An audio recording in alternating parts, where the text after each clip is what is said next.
The next edit play I want to show in this video is more advanced and situational, and it's a very cool and unexpected way to get a kill against an enemy pressuring your 1x1 box. The first person I ever saw do this trick was Atlantis Kuna, who's known as one of the most creative box fighters in all of Fortnite, and he's also a pro player. Here's a clip of him showcasing the method in a high point arena match, and it happens pretty fast, so after you guys watch it, I'll be sure to break down exactly what happened and how you can use this trick in your own game. Alright, watch this shit.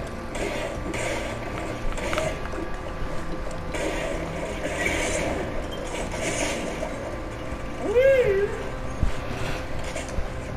Alright, so the strategy here is actually fairly straightforward. It just comes down to editing fast enough to actually execute.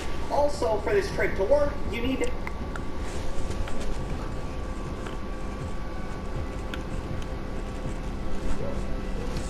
I had as much as I could tolerate. This is Fat real name, Marion Anthony D'Amico. He is the boss of the Springfield Mafia. He has enacted numerous criminal operations over the years. These include stealing cigarettes, gambling, smuggling alcohol and fireworks, bribery, fraud, prostitution, and fixing sporting events. Plus a whole bunch of murders, attempted murders, and general kidnapping. You know, that kind of thing. His known associates are Legs, Louie, and Johnny Tightlips, among others. Fat Tony is a widower and has one son named Michael. Unfortunately, his lifestyle eventually caught up to him, as he died in season 22 of a heart attack. He was quickly replaced by his cousin Fit Tony. Fit Tony became Fat Tony again, and that version eventually married Selma Bouvier, which is probably a fate worse than death. This is the history of Fat Tony. Fat Tony is your friendly neighborhood mobster. He brings a ray of sunshine to every murder he commits. Okay, maybe that's not exactly true, but he's a very interesting figure written into a comedy like The Simpsons. Obviously, the stuff around him is going to get pretty grim. Waste management tends to get a little dirty.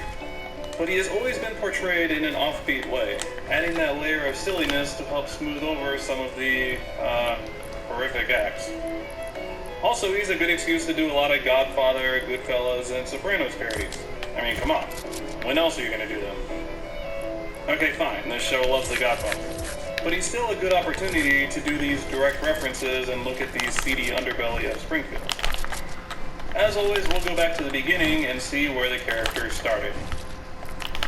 Fat Tony's first appearance was in Season 3's Bart the Murderer, when Bart gets a job at the legitimate businessman's social club. Things start out pretty tame with the criminal activities, mostly just gambling, stealing cigarettes, things mostly done off screen. We get the sense that there's a lot of serious stuff going on, but being told through the POV of Bart, it focuses more on the silly and mundane day-to-day stuff. This is going to be a huge theme with these characters, these down-to-earth mobsters. We start seeing the writers play with our expectations and portray Fat Tony as being weirdly agreeable at times. This is Fat Tony's only speaking role in seasons 3 through 5. He was initially just a guest star for Joe Mantegna, and it's clear that the show didn't know if it wanted him to be a regular. They used generic Mafia guys in other shows, like this guy in Home Alone, or this one in Treehouse of Horror 3. Even when Joe Mantegna returns to the role, he only appears in about 1 or 2 episodes per season. Joe Mantegna is expensive. He has voiced him in every single role except for one, Season 7's A Fish Called Selma. They had Phil Hartman come in to do the Sleeps with the Fishes joke.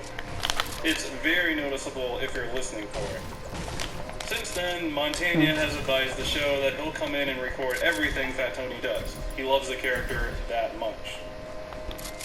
Fat Tony's second speaking role isn't until Season 6's Homie the Clown, in which Krusty racks up a huge gambling debt of $48. This episode is a little more direct with the violence and the threats, playing up how ridiculous and incompetent they are at their work. Come on guys, you gotta bring more than 3 bullets.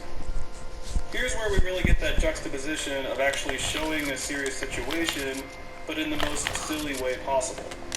They also continue to write small glimpses of sensitivity into Fat Tony, with him telling Louie, "Listen to your heart," when asked for advice. The first 10 seasons are all excellent in how they build a sort of hilarious naivete or shame into Fat Tony. Some of this is obviously a put-on, like him playing dumb with the cops asking, "What's a murder?" And then concedes to Bart at the end of the episode that, yeah, he's right about crime not paying. In the pretzel episode in season 8, he comes to Homer asking for a favor, and Homer shames him for it. "Oh, Fat Tony." To which Fat Tony meekly replies, "Okay, I will go." In the Prohibition episode, he literally asks Rex Banner how he can know whether he likes taking bribes unless he tries it. In season 10, he bribes Mayor Quimby and starts a rat milking operation. When caught, he plaintively wonders, "I don't get it. Everyone likes rats, but they don't want to drink the rat's milk?" They build this sort of argumentative quality into Fat Tony, where he'll do something and then question afterwards, "Oh, really? That's a crime? That's surprising." At the end of that same season 10 episode, when he beats up Mayor Quimby, Homer once again shames him, to which Fat Tony replies, "What? What did I do?"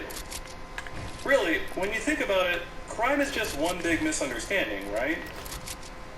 After season 10, the writers went through a phase of giving Fat Tony slightly more ridiculous crimes.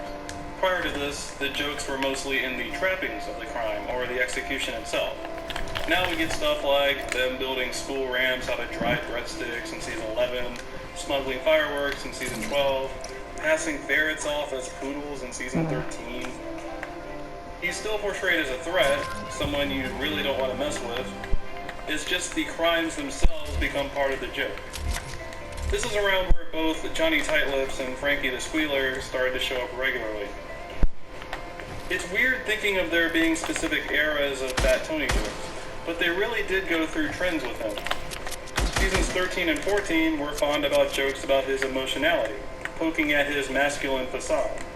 At the end of season 13's Papa Got a Brand New Badge, Marge lists off his broken dreams as an Italian-American, like Pizza Man, Leaning Tower Maker, or Organ Grinder. And Fat Tony breaks down into tears. In season 14, he insists on always watching the divine secrets of the Ya-Ya Sisterhood, proclaiming tearfully, "Why was I born a man?"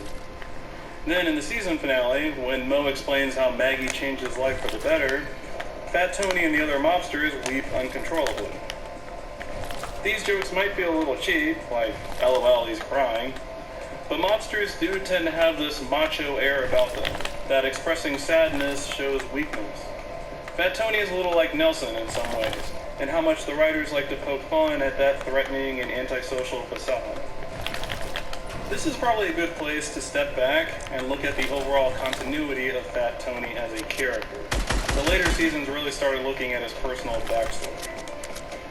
And would you believe that Fat Tony has one of the most tight and consistent continuities in Simpsons history? No, really, I'm not kidding. The writers stuck to their backstory for once. The only major inconsistency is over his name. In season 3, he was introduced as William Fat Tony Williams. And then in season 8, they announced him with the name we all know, Anthony Fat Tony D'Amico. You could argue in universe that maybe his first name was a pseudonym for criminal activities. I think the writers just changed their minds. In season 12, Frankie the Squealer blabs that Fat Tony's real first name is Marion. Now, they haven't really referenced that factoid again, but sure, we'll throw that into the pile. Season 16 has one of the weirdest bits of foreshadowing I have ever seen in this series. At the end of The 7-Beer Snitch, Fat Tony is about to kill Homer for ratting him out. He recognizes Marge as that nice lady who drives his son Michael home from school sometimes. Then, 2 whole seasons later, they do the episode The Mook, the Chef, the Wife, and Her Homer. An episode in which Marge carpools around all the kids, including Michael D'Amico, who we meet for the first time. This is incredibly strange for The Simpsons to do, especially 2 whole seasons apart. This is a show that doesn't care about continuity. They rarely ever deliberately set up anything in advance. It's not like the 2 episodes were in production at the same time. I think we have to chalk this one up to Bill Odenkirk, who happened to be the writer of both of these episodes. Don't know how much it was planned on his part beforehand. Either way, it was a clever bit of attention to detail with Fat Tony's family. As you can probably tell with his name and his Al Pacino-esque design, this whole episode was a huge Godfather parody, complete with the door joke at the end. Here's where we also learn that Fat Tony is a widower. His wife's name was Anna Maria, and she was quote-unquote whacked by natural causes. I really like this detail about his personal life, as we had never seen Fat Tony around with a wife or mistress or anything up to this point. It's always been Fat Tony and his crew. The only inconsistency this creates is in the pretzel episode, when Fat Tony tells Marge about his wife always getting on his case about the money. So she probably died somewhere between season 8 and 18. I'm guessing Homer accidentally got her killed by a t-shirt gun, which was the style at the time. Fat Tony's final appearance is technically in season 22's Donnie Fatso.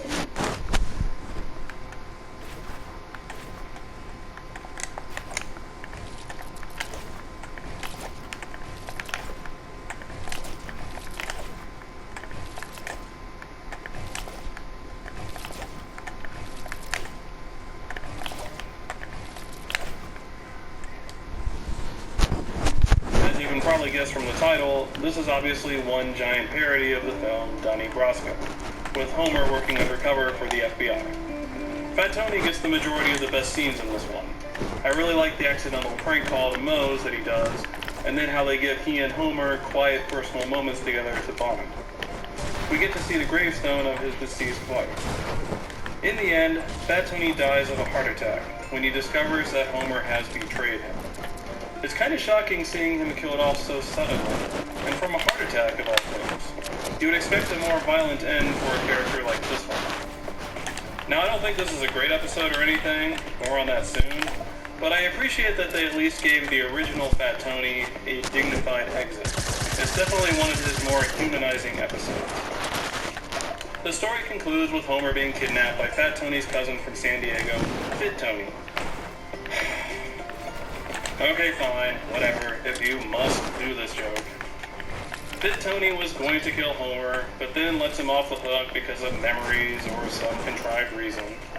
He then takes over the Springfield mob. The stress of the job causes him to overeat, transforming him into Fit Fat Tony, and eventually just Fat Tony.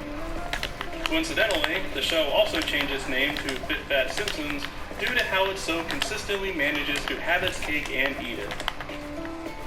This is where the video ends if we're just talking about the history of this guy as a person. But the show continued to treat the new Fat Tony almost exactly like the old one, like nothing happened, because The Simpsons. So for the sake of completion, and so we don't have to do another video on this guy, we'll hit up some of the new Fat Tony appearances.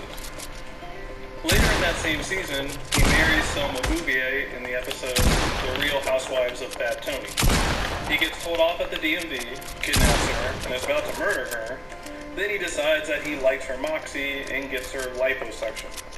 Okay. They get married and the whole thing turns into this awful Jersey Shore parody. In the end, it's revealed that Fat Tony was already married and that Selma Bouvier is just his boom mama. The original Fat Tony was a widower, but I guess this new version of him was already married. Huh. This episode is pretty lousy, let's just be honest here. But somehow they still got the continuity to work. It's interesting though, when I looked at the history of Edna Krabappel, her story ended in a marriage followed by her death. Fat Tony somehow managed to do it the opposite way, dying first and then getting married.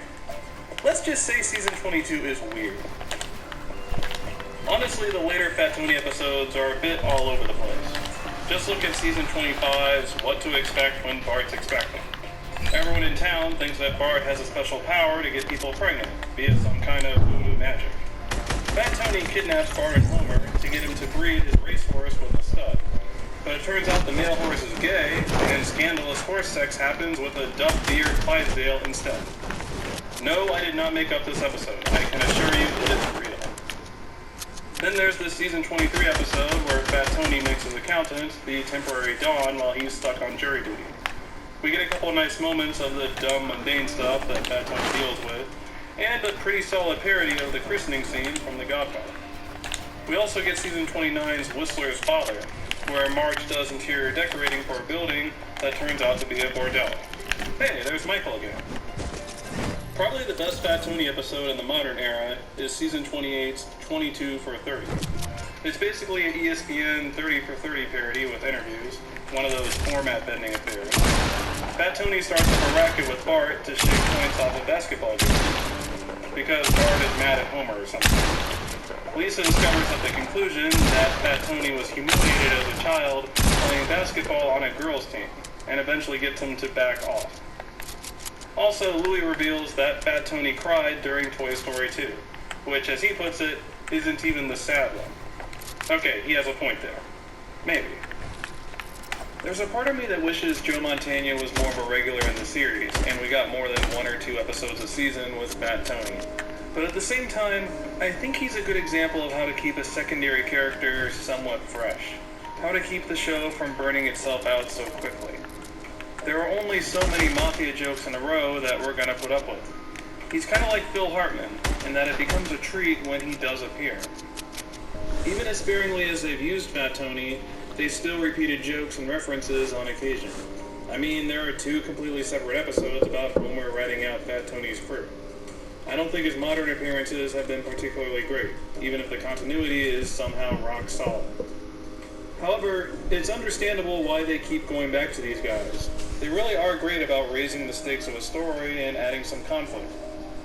And most importantly, they manage to hit that sweet spot of silliness and relatability that you want in a comedy. I've seen my nines. I think I'm going decent.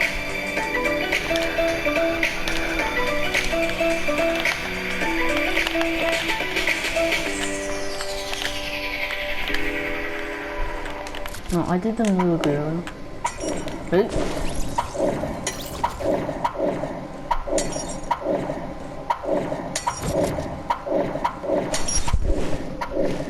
This is Hans Moleman.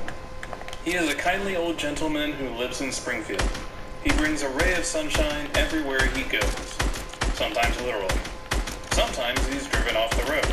Sometimes he's murdered by the oil industry. In addition, he's been killed by Otto, Mr. Burns, and the criminal justice system, among others. He is unlucky in both his professional and personal life. Women don't want to date him, and no one is gay for Moleman. Well, except for maybe this guy. But despite life's hurdles, Hans Moleman keeps putting himself out there. Good for him. Maybe someday he'll be rewarded. But probably not. This is the history of Hans Moleman. Hans Moleman is one of the most pointless and irrelevant characters in all of Springfield. He very rarely contributes to the plot in any meaningful way. He barely ever even shows up for more than a minute. He's never gotten his own spotlight episode. On the other hand, Hans Moleman crushes literally every scene he appears in terms of delivering the laughs. I can't really think of a character who has this little overall screen time, yet delivers such a high number of classic moments. Hans Moleman's comedy efficiency index, if that's a thing, is probably unmatched in the series. Let's go back to the beginning and see where he started out as a character. Let's see if Mr. Moleman had actually changed over time. His first appearance was in the Tracy Ullman short, Scary Movie. Well, maybe. This one is kind of debatable. There's an older bald gentleman sitting behind Bart and Lisa when they go to see the Space Mutants movie. He doesn't really say anything, he's not exactly the same model, so it's a little up in the air. But we could argue that this character model got put in their books and then got refined later when the series started. We'll call him Proto-Hans Moleman for now. His first real appearance in the series was in Season 2's Principal Charming, when Patty fails him on his eye exam. He was originally named Ralph Mellish after a popular Monty Python sketch. He was later renamed Hans Moleman after Matt Groening was really shocked by his appearance. He declared that the character model made him look like some kind of mole man. There was definitely a little trolling going on by the writers regarding why they kept bringing this guy back. The funny thing about Hans Moleman's appearances in the first 4 seasons is that there actually is some consistency with his character. You don't think of this guy as being someone with continuity. But when they introduced him, they mostly stuck to 2 themes. 1, his relationship with Patty and Selma, and 2, the fact that he drives. We get almost the exact same setup in Season 3's Black Widower. He fails the eye exam, but Selma lets him off the hook to find true love. Then in season 4, the two of them actually go on a date. It does not go well. We learn in Dupless that alcohol ruined his life, and that he's supposedly only 31 years old. We also get his first canonical death in the series, finally seeing him behind the wheel. It's probably his most regular job over the course of the series. He drives a truck very frequently. In the first 4 seasons, however, this was almost his entire character. They didn't really go too crazy with him right out the gate. It's season 5 where we really see the Hans Moleman that we all know today. This is where they start giving him a lot of different jobs. This is where he starts showing up on the street for one-off jokes and stuff. This is also where they really ramp up the misfortunes that he encounters. We start getting jokes like him working for solar power, getting lit on fire, or getting in trouble at the bird sanctuary. Hans Moleman has been killed a ton of times on The Simpsons. That's kind of his thing. He was basically Kenny before Kenny. It's somewhat symptomatic of the more exaggerated and extreme jokes that the Merkin seasons champion. It's like, oh, you have a character who regularly gets kicked around by the world? Well, let's destroy him every time we see him. To be fair, they don't necessarily kill him in every appearance. They just become much more straight to the point about knocking him down. We don't really see much deviation from this pattern with later showrunners. In season 7 and later, we see basically the same thing. They found a shtick they really liked for Hans Moleman, and stuck with it. You can't really blame them. It's a really good shtick. We could probably spend another 5 minutes going over these individual moments of torture, but it would get a little repetitive. Bad stuff happens. Lots and lots of bad stuff happens. My personal favorites are probably the brilliant short film that he creates in season 6, and then that time where he gets reprogrammed into being a member of The Simpsons. Classic. A lot of the more oddball stuff with Moleman are just his random interests, hobbies, and unexpected appearances in the background. We learn in Round Springfield that he hosts a morning show at K-Jazz radio station called Moleman in the Morning. In season 9, he ends up stealing the Simpsons family stove when they ransack their house. We get to see his interest in cooking in a few different occasions. He runs a hot dog stand and later cooks gruel at the fair. Neither event goes well for him. He can be spotted at the cooking competition that Marge enters in season 16. Moleman also seems to be a big fan of rock music. He goes to the rock show and How I Spent My Strummer Vacation, although Lisa blocks his view with a sign. How dare you, Lisa? He went to your spelling bee thing and this is how you repay him? No wonder he likes Bart more. Moleman attends the Fish concert in the medicinal marijuana episode. This actually makes a lot of sense, to be honest. Someone with that much pain in his life is probably getting high all the time. It kind of explains some things about his personality. In season 18, we learn that Moleman used to sleep with Lars Ulrich's grandmother and is a quote-unquote true fan of Metallica. Hans Moleman has never downloaded a song in his life, so I'm not surprised the band feels this way. I find this aspect of Moleman really endearing in a weird way. The idea that he would attend a Fish concert, enter a cooking competition, things like that. This is obviously a result of the animators needing background characters. Moleman is inherently funny, just throw him in there.